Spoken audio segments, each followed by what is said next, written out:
신학대학에 다닐 때 우연히 읽었던 박완서 씨의 수필이 있습니다. 그 제목은 부끄러움을 가르쳐 드립니다라는 짧은 수필이었습니다. 1970년대 대한민국은 일본 사람들의 기생 관광지로 대한민국이 그렇게 한국의 그 관광이 그렇게 된 적이 있었습니다. 박완서 씨가 한 거리를 걸을 때 그 일본의 무식하고 촌스러운 기생 관광하러 온 일본 사람들과 마침 학교에서 끝나고 하교하는 여고생들과 섞이게 되었다고 합니다. 그런데 그 일본 관광 가이드가 일본말로 큰 소리로 외쳤다고 합니다. 여러분, 소매치기에 주의하십시오. 그리고 여러분 가방을 꼭 가슴에 안으셔야 됩니다. 그 순간 일본어를 알아들은 박완서 씨가 너무나 수치스럽고 부끄러웠다고 합니다. 그러면서 주변을 둘러보다가 수많은 학교와 그리고 셀 수 없는 학원의 간판을 보게 되었다고 합니다. 학교와 학원에서 별의별 지식과 또 수많은 기술들을 배울 텐데 부끄러움을 가르쳐주는 학원은 없었다. 그래서 박완서 씨는 그 수많은 학교와 학원들 사이에 부끄러움을 가르쳐 드립니다라는 그런 깃발이 훨훨 날리는 그런 꿈을 꾸었다라고 합니다. 그 당시 혈기가 넘치는 신학생이었던 저도 그런 생각을 한 적이 기억납니다. 모든 교회에 우리도 현수막을 걸어서 우리 교회도 부끄러움을 가르칩니다. 우리 교회는 부끄러움을 가르치는 교회입니다라는 그런 현수막을 걸고 싶다는 생각을 한 적이 있습니다. 사실 우리는 지금 부끄러워할 줄 모르는 시대를 살아가고 있습니다. 이번에 2주간 한국을 방문하면서 느낀 것은 다른 때와 유난히 다르게 정말 한국 사회가 어느새 부끄러워할 줄 모르는 그런 나라가 됐다라고 하는 것을 절실하게 느꼈습니다. 왜 그런지는 모르지만 이제 한국 사회는 너도 나도 할 것 없이 무엇이 부끄러운지조차 생각할 수 없는 그런 나라가 된 것 아닌가 하는 그런 걱정을 하고 돌아왔습니다. 사실 부끄러워할 줄 모르는 사람들이 지도자가 되고, 그리고 부끄러워할 줄 모르는 사람들이 성공하는 사회가 돼 버렸습니다. 사실 부끄러워할 줄 아는 사람은 부끄러워하지 않는 사람과 싸워 절대로 승리하기 어렵습니다. 부끄러워할 줄 모르는 사람을 부끄러워할 줄 아는 사람은 당해낼 수 없기 때문에 그렇습니다. 후한무치라는 단어가 있습니다. 얼굴에 두꺼운 가면을 쓴다. 그래서 부끄러움을 느끼지 못한다는 뜻일 것입니다. 사실 가면이라고 하는 것은 여러 번 바꿀 수 있기 때문에 언제든지 부끄러운 그 얼굴을 감추려면 이리저리 가면을 만들어 쓰면 되기 때문일 것입니다. 오늘날 사회뿐만 아니라 사실 수많은 교회 지도자들과 또한 기독교인들 진정으로 부끄러움이 무엇이고 그리고 부끄러워할 줄 모른다. 그것은 마찬가지라는 것입니다. 죄를 짓고도 참으로 뻔뻔하게 그것을 부인합니다. 사실 부끄러움이라는 단어는 교회와 어울리지 않을지 모릅니다. 왜냐하면 우리는 수없이 우리의 모든 죄악을, 우리의 모든 수치를 예수님이 십자가에 대신 죽으시고 그 보혈의 피로 다 용서해 놓으셨기 때문에 우리는 구원의 기쁨과 감격으로 예수님이 내 모든 죄를 용서하셨다는 그 믿음으로 살아가면 된다고 그렇게 수없이 가르쳤고, 그것이 우리 기독교의 진리인 것은 틀림없기 때문에 그렇습니다. 베드로가 오늘 체포당한 그림을 잠깐 보셨습니다. 그는 3번씩 예수를 모른다고 그렇게 부인합니다. 이 내용은 마태, 마가, 누가복음 모두 요한복음까지 기록되어 있을 만큼 유명한 내용입니다.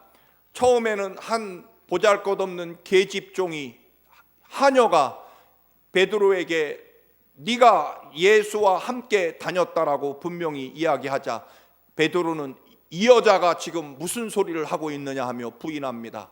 또 한 사람이 당신은 예수와 같은 도당, 즉 예수와 한패다라고 이야기하자 나는 예수를 모른다라고 이야기합니다. 또 다른 사람이 당신 말투를 보니 갈릴리 지방의 사투리를 쓰는 것 보니까 예수와 한패다라고 틀림없다. 내가 아니면 내 손에 장을 지진다고 그가 장담까지 하게 됩니다.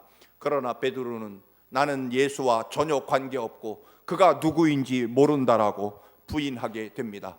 마태복음 26장 33절에 보면 예수님이 십자가에 죽으시기 사흘 전에 예수님 다른 제자들은 다 예수를 모른다고 주님을 버릴지라도 저는 영원히 주님을 버리지 않을 것입니다. 저는 무슨 일이 있어도 주님과 함께 죽을 것이고 절대로 주님을 부인하지 않을 것입니다라고 큰 소리 쳤습니다. 그러나 베드로는 예수님의 제자의 모습을 떠나 한 인간으로서 자신의 맹세와 예수님과의 의리를 지키지 못하고 또 12 제자의 리더로서도 부끄러운 모습을 보이게 됩니다. 56절에 한 하녀가 한 보잘것없는 계집종이 베드로에게 소리를 지릅니다. 이 사람은 분명히 예수와 함께 있었던 사람이다. 여러분, 이 말을 뒤집어 보면 베드로, 당신은 지금 분명히 예수와 함께 체포당해서 예수님과 함께 고난을 당해 마땅할 사람인데 왜 이 불을 쬐며 여기에 앉아 있느냐는 그런 뜻도 담겨져 있습니다. 베드로야, 너는 예수와 한패가 아니냐? 그런데 왜 여기 앉아 있느냐라는 그런 의미를 담고 있습니다. 너는 예수와 똑같이 갈릴리 사투리를 쓰고 있지 않느냐? 그래서 예수와 분명히 한패다 그렇게 말합니다. 너는 예수와 늘 같이 있었고 그리고 예수와 함께 같은 생각을 하는 한패이고 그리고 예수와 같은 말을, 같은 언어를, 같은 사투리를 쓰는 예수와 언제나 같은 무리임에 너는 왜 이 불을 쬐면서 여기에 있느냐라고 하는 그런 말입니다. 그러자 베드로는 나는 절대로 예수와 아무런 관계가 없고 예수를 알지도 못한다라고 그렇게 말합니다.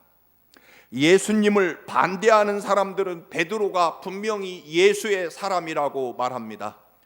그러나 베드로는 언제나 예수님과 함께 있었고 실제로 저는 죽을지언정 예수님을 부인하지 않을 것이라고 맹세했던 베드로는 나는 예수를 모릅니다라고 그렇게 말합니다. 심지어는 다른 복음서에는 맹세하고 예수를 저주하면서 나는 예수와 관계없다라고 말합니다.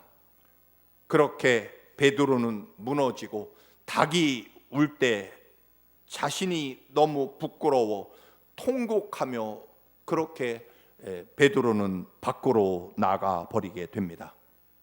심히 통곡했다. 너무나 부끄러워서 베드로가 자신의 삶을, 자신의 육체를 부스러뜨리고 으스러뜨리기까지 울었다라는 의미를 담고 있습니다. 이 통곡한다는 말은 온몸을 부스러뜨리고 으스러뜨린다라고 하는 그런 뜻을 가지고 있습니다. 내가 너무나 부끄러워서 내 몸이 부서지고 깨어지고 으스러질 정도로 그렇게 슬퍼하고 통곡했다, 그런 이야기입니다. 야곱처럼 그렇게 자신의 온몸이 부스러지도록 그렇게 하나님께 매달리게 됩니다. 그러고 나서 야곱은 창조주 하나님에게 이스라엘이라는 하나님과 겨루어 승리한 승리자라는 이름을 갖게 됩니다. 전설에 의하면 베드로는 일생 동안 새벽닭이 울 때마다 눈물을 흘리며 그때를 회상하고 회개했다고 합니다. 베드로의 이런 부끄러운 통곡이 있었기에 그는 끝까지 사명을 감당하며 십자가에 거꾸로 매달려, 즉 그가 순교를 당할 때 내가 어찌 감히 예수님과 똑같이 십자가에 제대로 매달려 죽을 수 있겠느냐, 나는 부끄러운 사람이니 거꾸로 십자가에 매달아 달라. 그래서 베드로는 거꾸로 십자가에 매달려 그렇게 생애를 마쳤다라고 하는 이야기입니다. 그런데 우리는 오늘 영상에서는 예수님을 모른다고 부인할 때 거기 사도 요한과 어머니 마리아와 막달라 마리아가 있는 것처럼 기록되어 있지만 사실은 성경에 그런 이야기는 나와 있지 않습니다. 베드로가 예수님을 모른다고 부인한 이야기가 네 복음서에 다 기록되어 있을 만큼 유명한 이야기입니다. 그런데 가만히 살펴보면 예수님이 체포당하자 모든 제자들은 다 뿔뿔이 흩어지고 도망을 쳐버렸습니다. 그래도 베드로는 12사도의 대표자이기에 예수님을 몰래 따라와서 예수님이 어떻게 되는지 지켜보게 됩니다. 여러분, 때문에 그 누구도 베드로가 예수님을 모른다고 부인하는 장면을 본 사람이 없었을 것입니다. 그런데도 이 이야기가 가장 유명한 이야기로 모든 성경에 기록된 이유는 무엇일까요? 아마 베드로는 가는 곳마다 그가 설교할 때마다 외쳤습니다. 여러분, 교우 여러분, 저는 주님이 우리를 위하여 십자가의 그 모진 고난과 모욕과 멸시를 당하며 피 흘려 십자가에 죽어가실 때 저는 비겁하게도 예수를 모른다고 3번씩이나 주님을 저주하고 맹세하면서 예수를 모른다고 부인한 부끄러운 인생입니다. 저는 지금 감히 이 자리에 서서 예수를 증거할 자격이 없는 한없이 부끄러운 자입니다. 그럼에도 우리 주님이 십자가의 그 보혈의 피로 나를 용서해 주시고 나를 하나님의 거룩한 사도로 그래도 받아주셔서 나는 그 감당할 수 없는 십자가의 용서의 은혜와 구원의 그 사랑을 가지고 여러분들 앞에 부끄럽지만 섰습니다. 하나님이 내게 주신 용서의 은혜와 사랑이 너무나 크고 귀하기 때문에 이 부끄러운 베드로가 감히 예수 그리스도를 모른다고 부인한 이 베드로가 그래도 여러분 앞에 서서 우리 주님이 나를 얼마나 사랑하셨고 나를 위해 십자가의 보혈의 피를 흘리며 그리고 부활하셔서 영원한 하나님 나라와 영생 그리고 나를 거룩한 하나님의 자녀로 그리고 복음을 맡은 사도로 세워주신 그 감당할 수 없는 은혜 때문에 제가 이렇게 여러분 앞에 서 있습니다.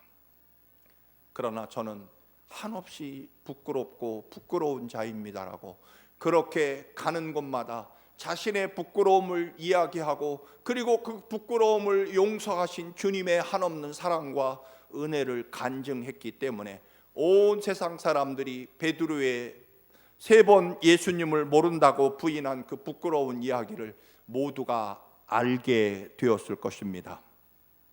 여러분, 바울 사도도 평생토록 자기 자신을 소개할 때 나는 죄인의 괴수, 죄인의 우두머리라고 자기 자신을 그렇게 소개하는 것을 볼 수 있습니다. 그는 예수 그리스도를 믿는 자들을 잡아다가 죽이고 감옥에 가두는 핍박자였던 자신의 과거를, 그 부끄러운 과거를 끝없이 이야기합니다. 그래서 나는 죄인의 괴수입니다. 나는 평생토록 예수 그리스도를 위해 살다가 죽어도 그 부끄러움을 갚을 길이 없는데 그 부끄러운 인생을 주님이 십자가에서 나를 용서해 주시고 부활하셔서 나를 만나 주시고 나를 용서해 주시고 나를 복음의 사도로 이렇게 세워 주셨습니다. 그래서 나는 그 감당할 수 없는 은혜와 사랑을 나는 죽어도 전할 수밖에 없습니다. 그러나 여전히 나는 부끄러운 사람입니다라고 그렇게 말합니다. 여러분, 우리가 주님의 십자가 앞에서 끝없이 부끄러움을 느낄 수 있어야 우리는 끝없이 감사의 눈물, 은혜의 눈물을 흘릴 수 있다라고 하는 것입니다. 하나님의 나라 백성은요, 얼마만큼 회개하고 죄를 인식하느냐 때문에 그 죄를 인식한 만큼 주님이 그 한없는 은총과 십자가에 흘리신 보혈의 피와 사랑으로 나를 용서해 주시고 구원하신 하나님의 그 사랑을 알 수 있게 되기 때문일 것입니다. 많이 용서받은 자가 많이 감사한다. 예수님이 그렇게 말씀하십니다. 그 말은 우리가 십자가 앞에서 나의 삶과 나의 믿음을 얼마나 부끄러워하느냐, 그리고 그 부끄러운 나를 주님이 그 흘리신 보혈의 피로 씻어주시고 용서해 주신 그 은혜가 그만큼 커지기 때문에 이 감당할 수 없는 은혜와 사랑 때문에 내가 존재한다. 그래서 우리는 또 감사와 은혜의 눈물을 흘릴 수 있는 거죠. C.S. 송이라는 아시아 신학자는 우리가 눈물이 없으면 망할 것이라고 말합니다. 요한복음 21장에 부활하신 주님이 갈릴리의 물고기 잡이로 돌아간 베드로에게 찾아가셔서 3번 질문하시죠. 네가 나를 사랑하느냐? 네가 나를 사랑하느냐? 네가 나를 사랑하느냐? 바요나 시몬아, 네가 나를 사랑하느냐? 그렇게 3번 질문하십니다. 베드로가 3번 주님을 모른다고 부정했기 때문에 예수님도 반드시 네가 나를 3번 모른다고 했으니 3번 나를 사랑한다고 말해야 용서될 것이다, 그런 개념이 아니라고 말씀을 드렸습니다. 네가 3번 나를 감히 모른다고 했지, 그러면 최소한 3번 나를 사랑한다고 말해야 내가 너를 용서해 줄 것이다. 그게 아니라 베드로야, 내가 십자가 질 때 두렵고 무서워서 3번씩 나를 모른다고 부인했구나. 나는 너의 연약함을 다 알고 있었다. 그래서 내가 너에게 네가 나를 3번 모른다고 부인할 것이라고 이야기하지 않았느냐. 나는 네가 얼마나 연약한 인생인지 알고 있느니라, 이해하고 있다라는 말씀입니다. 그런데 네가 나를 모른다고 부인한 것에 대해서 너무나 부끄럽고 미안하고 죄책감에 얼마나 가슴 아파하는지, 그리고 지금 미안해서 얼굴을 들지 못하는구나. 베드로야, 내가 너에게 묻는다. 지금도 여전히 나를 사랑하느냐? 왜 그랬니? 라고 묻지 않으시고, 네가 나를 모른다고 3번 왜 부인했느냐라고 물으시지 않고 네가 나를 사랑하느냐라고 물으십니다. 베드로가 대답하죠. 주님, 제가 설명을 좀 붙인다면, 제가 죽을 위기에 처해서 저도 모르게 주님을 모른다고 부인했지만, 살고 싶어서 겁이 나서 모른다고 부인했지만, 주님, 그래도 제가 주님을 얼마나 사랑하시는지 주님이 알고 계시지 않습니까? 그러자 예수님이 내가 십자가에 피를 쏟으며 내가 죽어서 살린 내 양떼들, 내 백성을 베드로야, 네가 맡아다오. 그 주님이 십자가에 피를 쏟으며 살려낸 하나님의 백성들을 베드로에게 맡겨주십니다. 네가 맡아다오. 말씀드린 대로 주님은 베드로에게 네가 어떻게 다른 사람도 아니고 나한테 이럴 수 있느냐, 어떻게 그것도 보잘것없는 하녀 앞에서 나를 모른다라고 맹세하고 나에게 저주까지 하면서 모른다고 할 수 있느냐. 그러니 네가 3번 부인했으니 3번 잘못했다고 나한테 빌어야 된다. 잘못을 심판하고 사과를 받겠다는 이야기가 아니라는 것입니다. 주님의 질문은 네가 지금도 나를 사랑하고 있느냐. 주님의 관심과 질문은 네가 나를 지금도 여전히 사랑하고 있느냐에 대한 질문이십니다. 베드로에게 사랑을 확인하고 계신 겁니다. 그의 잘못과 실수를 확인하는 것이 아니라, 왜 그랬니가 아니라 지금도 베드로야, 네가 나를 사랑하느냐? 예, 사랑합니다.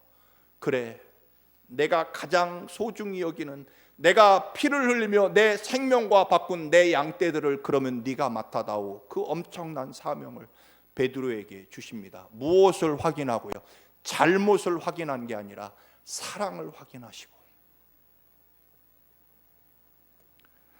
그것은 베드로가 뼈를 깎는 통곡과 부끄러움으로 자신의 삶을 채웠기 때문일 것입니다. 네가 그렇게 철저하게 네 몸을 부수며 찢으며 부끄러워하는 것을 내가 알고 있다. 베드로야, 괜찮다. 나는 너의 연약함을 이미 알고 있고 이해하고 있느니라. 다만 네가 나를 여전히 사랑하고 있으면 된다는 것입니다. 여러분, 우리는 다른 사람의 잘못을 확인하지 마시고 그의 사랑을 확인하는 여러분이 되시기를 주님의 이름으로 축원합니다.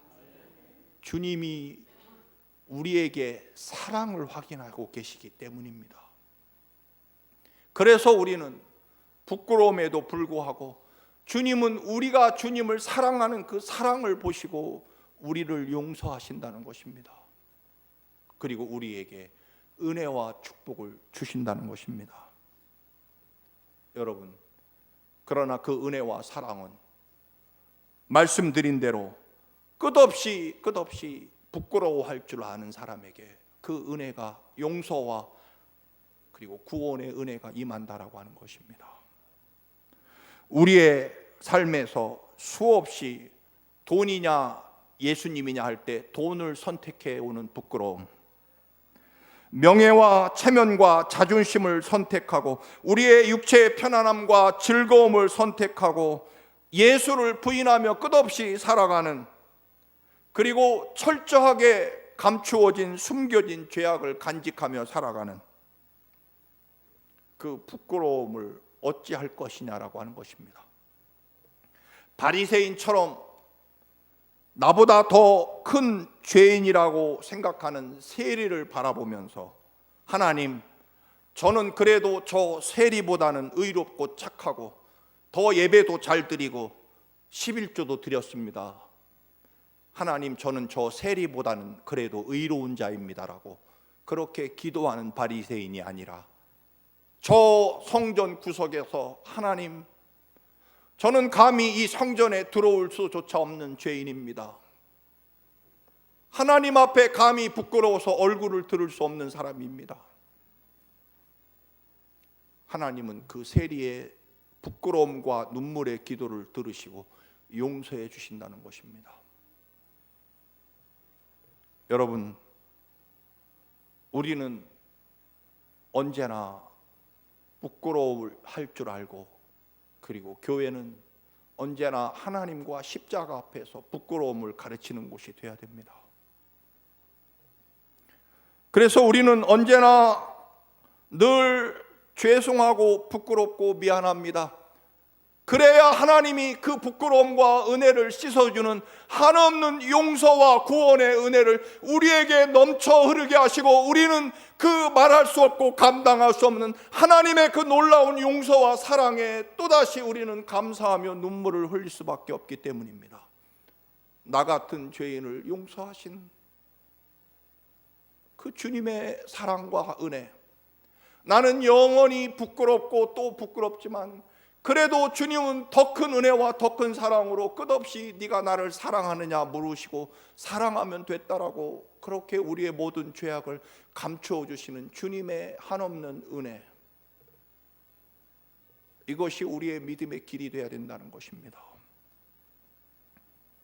그래서 우리는 할 수만 있으면 주님 앞에 끝없이 부끄러웠고 또 부끄러워서 얼굴을 들지 못하고 통곡합니다. 끝없이 교만하고 끝없이 본이 게으르고 끝없이 세상 명예와 물질을 추구하고, 그래서 한없이 부끄럽습니다. 세상 사람들은 그게 뭐 부끄럽느냐고 아예 부끄러움조차 느끼지 못하고 양심의 화인 맞아 세상 물결과 가치관에 따라 살아가지만 나는 이웃을 제대로 돕지 못한 것도 부끄럽고, 제대로 감사하며 축복의 언어를 사용하지 못하는 것도 부끄럽고, 끝없이 하나님의 말씀과 약속의 말씀에 흔들림 없이 살지 못하고 수없이 흔들리는 것이 부끄럽고 또 부끄럽습니다. 믿지 않는 사람들이 저에게도 말할 것입니다. 당신은 목사이고 특별히 예수 그리스도의 복음을 전하는 직업을 가진 목사가 아니냐. 그래서 너는 평생 예수와 함께 살아가는 사람이고, 그리고 예수의 언어를 가지고 예수의 말을 가지고 사람들에게 전파하는 예수 그리스도의 입이 아니냐. 그래서 부끄러운 거죠. 예수님과 언제나 같은 편이고, 예수 그리스도와 같은 말, 사랑의 말, 감사의 말, 용서의 말, 섬김의 말, 축복의 말, 구원의 말을 해야 되는 사람이기 때문에, 그런데 그렇지 못하기 때문에 부끄러운 거죠. 윤동조 시인은 잎새에 이는 바람에도 부끄러워한다라고 고백합니다. 우리는 끝없이 부끄럽습니다. 이 시대에 하나님의 말씀과 복음대로 살지 못하는, 지난 새벽에도 몇 번 말씀을 드렸습니다만, 과연 우리는 내가 하나님의 은혜를 받았는데 그 은혜 받은 것을 내 주변 사람들이 누리고 알고 있느냐라고 하는 것입니다. 그래서 부끄러운 거죠.